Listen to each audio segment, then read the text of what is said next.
शहरातला 1100-1150, खेड्यातला 1200-1300च्या आसपास महिन्याला एक, त्याला गरीब समजलं. आता गरीबाला कसं मिळेल ईडब्ल्यूएस? सर्व समाजाला, मोठ्या प्रगत लोकांना देखील यामध्ये घालायचं होतं. खरं तर आर्थिक आरक्षण ही चुकीचा विचार आहे. त्याला सामाजिक मागासले पण देखील लागेल, नाही तर प्रगत जातीच त्या ईडब्ल्यूएस मध्ये मिळेल. आणि कोणी तर असा शोध लावला की ईडब्ल्यूएस मध्ये मराठ्यांना 8.5% आरक्षण मिळालं. चुकीचं भ्रम आहे. जे मराठा समाजांना आरक्षण मिळालं होतं ते कॅन्डिडेट ईडब्ल्यूएस मध्ये टाकल्यामुळे ते फुगवटा निर्माण झालेला आहे. खरं तर गायकवाड आयोगामध्ये स्पष्ट दिलेलं आहे की 16 ते 19 मध्ये एमबीबीएसला जे 3 वर्षामध्ये एमबीबीएसला जे लोक लागलेले आहे 16 ते 19 मध्ये, तर 6.5% एमबीबीएसला आहे. आणि एमएस आणि ते 5% किंवा 1.5% एमडी एमएस साठी 5% ते 1.5% एवढंच प्रमाण सांगितलेलं आहे. जे पुणे विद्यापीठ, नागपूर विद्यापीठ आणि मुंबई विद्यापीठ याचं प्रमाण 4% पेक्षाही कमी आहे. प्राध्यापकांचं शैक्षणिक इन्स्टिट्यूटमध्ये कमी आहे, शैक्षणिक प्रमाण कमी आहे. आत्महत्येचं प्रमाण 23% पेक्षा अधिक आहे.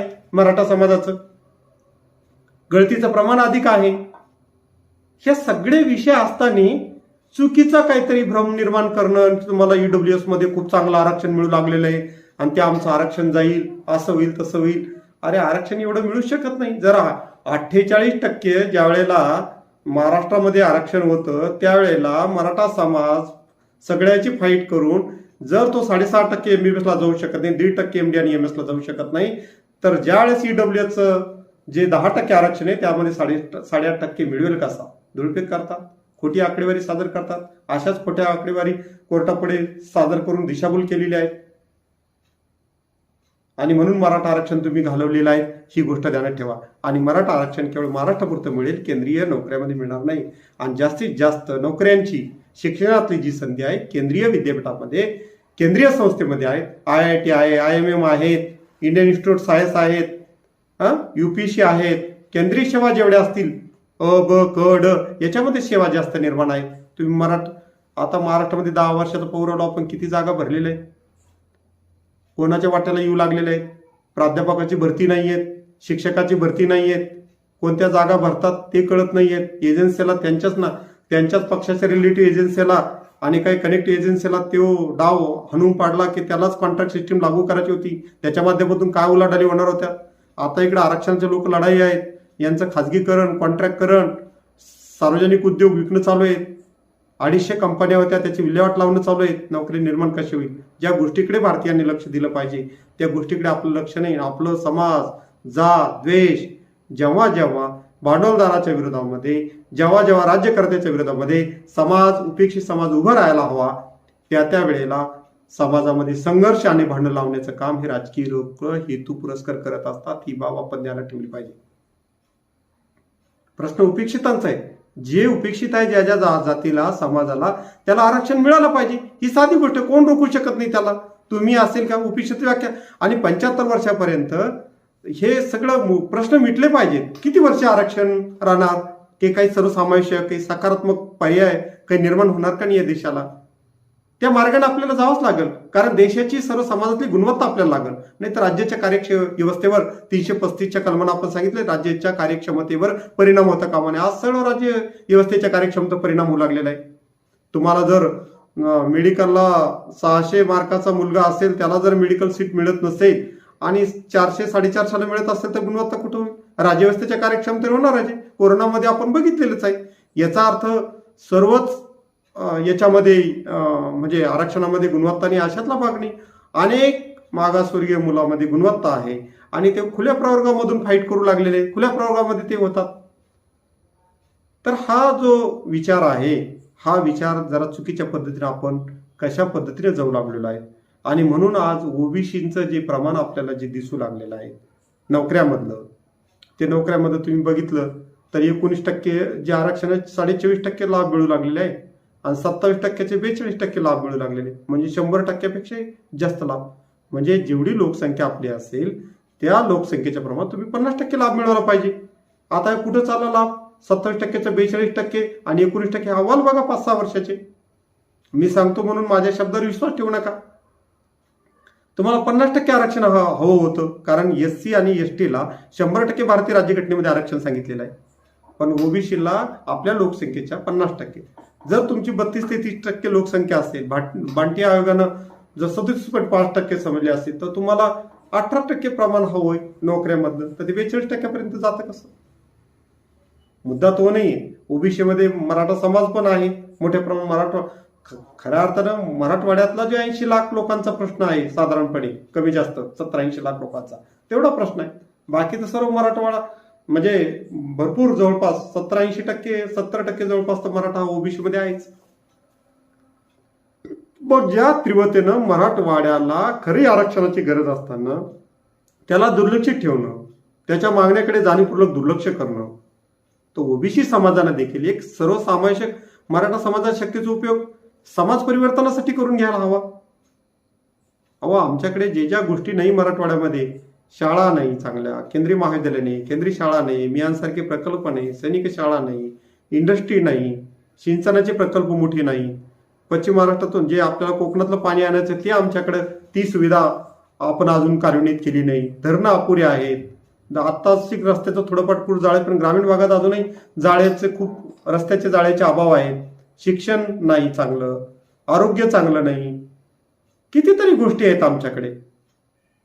मुलींचं गळतीचं प्रमाण आहे, महिलांचं शोषण मोठ्या प्रमाणात होऊ लागलेलं आहे, शेतकऱ्यांचं, कामगारांचं, आदिवासीचं, दलितांचं शोषण मोठ्या प्रमाणात होऊ लागलेलं आहे. याच्यावर आम्ही समग्र पद्धतीने विचार करणार आहोत की नाही, हा विचार आम्ही केला पाहिजे. आणि जोपर्यंत आम्ही हा विचार करत नाही तोपर्यंत खऱ्या अर्थानं आपण पुढे जाऊ शकणार नाही असं मला वाटतं. आता ईडब्ल्यूएसचा विचार पण मी सांगितला. ईडब्ल्यूएस जे आरक्षण तुम्ही मिळू लागलेले हा घातक विचार आहे, कारण 8 लाखाचं उत्पन्नासाठी कोण आणले तुम्ही? सर्वच उच्चवर्णीय आणण्यासाठी हा घाट 8 लाखाचं उत्पन्न. खरंच ते गरीब आहेत का? 1,00,000-2 लाख उत्पन्न समजलं असं ठीक होतं, पण त्याला आर्थिक आरक्षणाबरोबर सामाजिक आरक्षण देखील ठेवायला होतं. आणि त्या कोणत्या प्रकारच्या लढे लढायचे उपेक्षितांनी मराठा समाजाला 58 मोर्चे काढायचे, आक्रोश करायचा, 20-20 वर्ष 30-30 वर्ष घालायचं आणि कोणी रक्ताचा थेंब न सांगणं 10% आरक्षण द्यायचं आणि सगळं उच्चवर्णीय त्यात येऊन बसलेले आहे. काय चाललं? काय ते चाललं काय? कोणाच्या हातात ही अवस्था आहे? घटनेमध्ये सांगितलं न्यायालयाचं बहुजनीकरण व्हावं. खटले म्हणजे न्यायालयाचा आदर ठेवून बोलतो. जे आजचे जे खटले रंजन गोगोई बाहेर आणले, ठराविक लोकांकडे जे खटले जातात, निर्णय लागतात, ते पुन्हा सरन्यायाधीश होतात, पुन्हा ते राज्यसभेवर जातात. अनेक असे सरन्यायाधीश काम झाल्यानंतर राष्ट्रीय ह्युमन राईटचे अध्यक्ष होतात, नॅशनल ह्युमन राईट कमिशनचे. सगळ्यांना पुरस्कार मिळतात केंद्र सरकारकडून. मग न्यायव्यवस्था कडून जी लोकांची अपेक्षा आहे शेवटची, ती पण अपेक्षा जर बंद व्हायला लागली, कारण जनहितानं सक्रियतेनं लोक पुढे येत होते. पहिले न्यायमूर्ती भगवतीची जी कन्सेप्ट होती ती दखल घ्यायचे लोकांच्या. केंद्र सरकारने राज्य सरकारने दुर्लक्ष केलं तर ते दखल घेऊन पुढे जायचे, पण ते होऊ लागलेलं नाही. हा एक महत्वाचा मुद्दा आपण ध्यानात ठेवा. आणि मुद्दा असा आहे की प्रगत जातींना बाहेर काढलं पाहिजे. आज एका घरामध्ये 4-4, 5-5. अरे तुम्ही तुमच्या समाजावर जे प्रत्येक समाज आपल्या समाजावरच अन्याय करू लागला. तुमच्या घरात 4 नोकऱ्या तुम्ही का त्याग करत नाही? तुम्हीच भांडायला पुढे आमच्यावर अन्याय होतो म्हणून. पहिले आपण सोडण्याचा प्रयत्न करा, उदात्त भावना दाखवा. त्यावेळेला आपल्याला हे कळेल की आपण कशा पद्धतीने आहे. अरे एकंदर आपण जर हे विचार केला, 15 राज्यांनी ही मर्यादा ओलांडलेल्या आहेत. बिहारनं आता 63% आरक्षण लागू केलेलं आहे. पंजाब राज्याचं उदाहरण घेतलं तर राज्याच्या यादीमध्ये 71 आणि केंद्राच्या 68 जातींना आरक्षण दिलंय. तिकडं पश्चिम बंगालचं उदाहरण घेतलं तर तुम्हाला असं दिसेल की मुस्लिम समाजाचं डाव्याने 10% वाढवलं, पण 17% आरक्षण ममता बॅनर्जीनं वाढवलं, 17% हिस्सा दिला. काही विरोध झाला नाही. बिहारमध्ये विरोध होत नाही, 15 राज्यामध्ये विरोध नाही. मराठा आरक्षणालाच विरोध होत होतं. कोणतं कनेक्शन आहे ते मराठा एवढा बहुसंख्य लोकांना विरोध करण्याचं? म्हणजे मोठा समाज प्रत्येक राज्यामधले तुम्हाला गुलाम करायचा, त्याला वेठीत धरायचं, शोषण करायचं आणि या मोठ्या समाजाला एक संघ होऊ द्यायचा नाही, प्रबळ होऊ द्यायचं नाही. ही भूमिका जर राज्यकर्त्याची आणि काही प्रयोगशाळेची असेल तर या देशाला फार घातक आहे. ही गोष्ट आपण ध्यानात ठेवली पाहिजे. आता अनेक विश्वकर्मासारखे जे ओबीसी बांधव आहेत ते पण आपल्यासोबत आहे. ओबीसी बांधव म्हणजे आपलेच बांधव आहेत, काही वेगळं नाहीये. पण उपेक्षिताची व्याख्या आपण केली पाहिजे. आता मला तर खऱ्या अर्थानं जे प्रकाश आंबेडकर आहेत त्यांचं खूप आता अलीकडे न्यायाची भूमिका त्यांची दिसते. सत्तेपेक्षा सामाजिक न्यायाची भूमिका ते खूप मांडतात. ही पण बाब आपण ध्यानात ठेवली पाहिजे. आता काल परवाचं प्रकाश शेंडगे साहेबांचं वाक्य मला फार दुःख वाटलं. शेंडगे साहेब, प्रकाश शेंडगे काहीतरी नाव आहे त्यांचं. ते म्हणतात त्यांनी वकिलांना पुढे आणलं, हे बघा हेच वकील आम्ही लावले होते मराठा आरक्षणासाठी, मराठा आरक्षणास घालवण्यासाठी, आणि या माणसाच्या नावानं आम्ही याचिका दाखल केली होती आणि यांना लढायला लावलं. आज त्यांना पुढे आणलं. म्हणजे छगन भुजबळ साहेबांच्या पाठिंब्यानं प्रकाश शेंडगे आणि अनेक मंडळी मराठा आरक्षण घालवण्यासाठी राहिले. आणि व्यासपीठावर काय करतात, मराठ्यांना स्वतंत्र आरक्षण मिळालं पाहिजे, त्यासाठी आमचा तुम्हाला पाठिंबा आहे. मराठ्यांना आम्ही स्वतंत्र आरक्षण द्यासाठी, आणि तिकडेही घालवायचं, इकडेही मिळू द्यायचं नाही. ही जी भूमिका आहे ही द्वेषाची भूमिका सोडून द्यावी लागणार आहे. जर अशाच प्रकारच्या द्वेषाच्या भूमिका आपण जर पुढे घेऊन जाऊ लागलो तर मला असं वाटतं की आणि भुजबळ साहेबांची जी भूमिका आहे, एवढ्या वर्ष मंत्रिमंडळाच्या ताब्यात राहिलेला माणूस, कोणी हातपाय तोडायची भाषा करतात, कोणी द्वेष पसरण्याची भाषा. तुम्ही राज्याचे मंत्री आहात, राज्याच्या मंत्र्यांना जर एखाद्याची भाषा आवडत नसेल, एखाद्याची भाषा आवडत नसेल किंवा एखादा निर्णय आवडत नाही, राजीनामा देत असतात. मंत्रिमंडळाचे मतभेद असते, राजीनामा. गृहमंत्री सर्व फौज फाटा देऊन तुमच्या सभेला मदत करतात. तुम्ही स्वतःच्या गाड्या, जनतेच्या पैशातल्या गाड्या घोड्या वापरून हे करतात, समाजामध्ये द्वेष पसरण्याचं काम करतात. आणि अशा प्रकारचं जरंगे पाटील असं कोणी असेल एवढ्या मोठ्या समाज, कारण मराठा समाजाने आतापर्यंत जे न्यायाच्या भूमिका मांडत होते त्याच्या विरोधात कधी विरोध दाखवला नाही. सामाजिक न्यायाच्या योजना असतील, कल्याणकारी योजना असतील, केंद्र सरकारच्या, राज्य सरकारच्या, तर मोठ्या भावाचीच भूमिका घेतलेली आहे. पण अशा हातपाय तोडण्याची भाषा, याद राखा, आमका आता, आणि अनेक आंबडसारख्या सभेमध्ये भाजपचे आमदार आहेत, खासदार आहेत, आणि हे देखील त्यांच्या पाठिंब्याला पाठिंबा देतात. म्हणजे कोणाच्या प्रयोजनाने ह्या गोष्टी चालू आहेत. तिथं ओबीसी बांधवांचा मेळाव्याला पाठबळ कोण बसवतं, कोण पाठबळ देतं, कोण त्याला उत्तेजन देतं, कोण, आता ही जनता ओळखू लागलेली आहे. आणि म्हणून आता मराठा समाजाच्या संयमाचा अंत पाहू नये. उद्रेक वाढत चाललेला आहे. अत्यंत नावमीद झालेले मराठा तरुण आत्महत्या करू लागलेले आहेत. शेतकरी अत्यंत चिंतित झालेला आहे. तरुण पिढी हवालदिल झालेली आहेत. नोकरीचे जॉब नाही, शिक्षणाच्या अवस्था खालवलेल्या आहेत, त्याच्यावर कोणाचं नियंत्रण नाही. आरोग्य व्यवस्था तशी ढिसाळ झालेली आहे. आणि ज्या काही योजनाचा गाजावाज होतो तो सामान्य माणसापर्यंत कितपर्यंत पोहोचतो हा एक वादाचा विषय सुरू झालेला आहे. या सर्व पार्श्वभूमीवर विजय केळकर समिती आहे, त्या केळकर समितीचे अहवाल काय होते ते वाचा.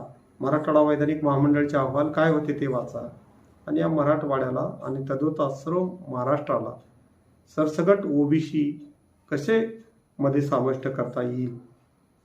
आणि ज्यांना घ्यायचं नसेल त्यांनी नाही घेतलं तरी चालेल, कोणावरती जबरदस्ती नाहीये. पण हा प्रश्न कसा सामंजस्याने आणि शांततेने दोन समाज वाद होणार नाही, हिंसा होणार नाही, आणि कायदा आणि सुव्यवस्था अबाधित राहू. या महाराष्ट्र हा पुरोगामी महाराष्ट्र आहे. आपण देशाला दिशा देणारे माणसं आहोत, सर्व बाबतीनं पुढे आहोत. आणि हा छत्रपती शिवरायांचा, छत्रपती शाहूंचा, महात्मा फुलेंचा, बाबासाहेबांचा, विरा शिंदे, विठ्ठलरामजी शिंदेंचा, कर्मवीर भाऊराव पाटलांचा, अण्णाभाऊ साठेंचा, सर्व महामानवांचा, अहिल्याबाई होळकर असेल, त्याच्यामध्ये सर्वांचा हा महाराष्ट्र आहे.